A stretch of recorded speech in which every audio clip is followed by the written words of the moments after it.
ગોટી પરિવાર જેસલહાર સુરત અને કુદરતી વાતાવરણ મળી રહે.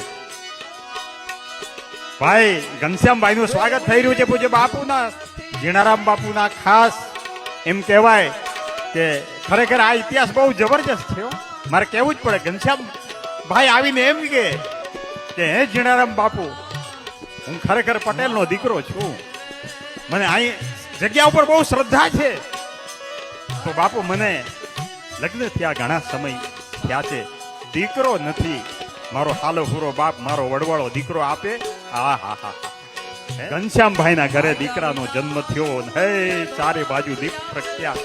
મારે બાપ માટે કઈ કરવું પડે. ભલે હું રબારીના પેટે અવતાર નથી લીધો, હું પટેલ છું, પણ મારી શ્રદ્ધાનું કેન્દ્ર બિંદુ આજે હાલાહુરા બાપા બને છે. બોલો વડવા. ખૂબ સરસ. ઈશ્વરે ઘણું આપ્યું. ગુરુ ગાદીનો ખર્ચ એમણે 51 લાખ રૂપિયા આપ્યા છે.